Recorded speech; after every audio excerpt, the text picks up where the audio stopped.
Welcome to పిఎం7 భక్తి. కుంభమేళాలో పవిత్ర స్నానం చేయటానికి భక్తులు వెళ్తుంటారు. ఇలా స్నానం చేయటం వల్ల సకల పాపాలు తొలగిపోతాయని భక్తులు నమ్ముతారు. అయితే మహాకుంభమేళాలో పుణ్య స్నానాలు ఆచరించడానికి కేవలం భక్తులు మాత్రమే కాకుండా నాగ సాధువులు కూడా వెళ్తుంటారు. అయితే వీరిని ఎప్పుడు చూసినా కూడా చేతిలో ఏదో ఒక ఆయుధంతో కనిపిస్తారు. అసలు వీరి చేతిలో ఆయుధాలు ఉండటానికి గల కారణం ఏంటి? ఏదైనా ఆచారమా లేక పురాణాల ప్రకారం అలా ఆయుధాలు ధరిస్తున్నారా అనేది ఇప్పుడు తెలుసుకుందాం. ప్రపంచంలోనే అతిపెద్ద ఉత్సవాల్లో ఒకటైన మహా కుంభమేళా ఫిబ్రవరి 26 వరకు ఘనంగా నిర్వహిస్తున్నారు. ఉత్తరప్రదేశ్లోని ప్రయాగ్రాజ్లో జరుగుతున్న ఈ మహా కుంభమేళాకి లక్షలాది భక్తులు వెళ్తుంటారు. గంగా, యమున, సరస్వతి ఈ మూడు నదుల పవిత్ర సంగమంలో స్నానం చేయడానికి భక్తులు ఎక్కువగా మక్కువ చూపిస్తారు. మొత్తం 4 ప్రదేశాల్లో ఈ మహా కుంభమేళ జరుగుతుంది.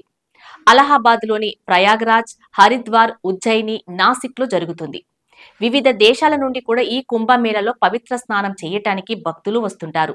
ఇందులో స్నానం చేయటం వల్ల సకల పాపాలు తొలగిపోతాయని భక్తులు నమ్ముతారు. అయితే మహా కుంభమేళాలో నాగసాధువులు పవిత్ర స్నానాలు ఆచరించే సమయంలో వారితో పాటు ఆయుధాలు కూడా ధరించి ఉంటారు.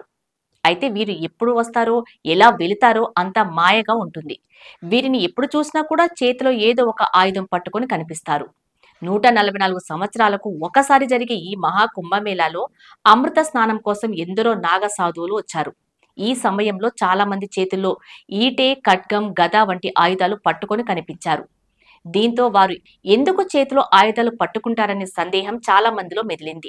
నాగ సాధువులుగా ఉండటానికి అన్ని రకాలుగా ఎంతో కఠినంగా నియమాలను ఆచరించాలి. దాదాపుగా కొన్నేళ్ల పాటు నాగ సాధువులు శ్రమిస్తారు. అప్పుడే వారు నాగ సాధువులుగా మారుతారు. అయితే నాగ సాధువులకు కొన్ని సాంప్రదాయాలు ఉన్నాయి.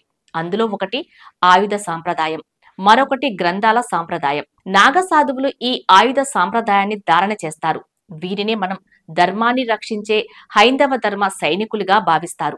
అందుకే వీరు ఏదో ఒక ఆయుధాన్ని వెంట పెట్టుకొని మహా కుంభమేళలో కనిపించారు. మన హైందవ ధర్మాన్ని గౌరవించాలనే సాంప్రదాయం వల్ల వారు ఈటెలను తీసుకువస్తారని పండితులు చెబుతున్నారు.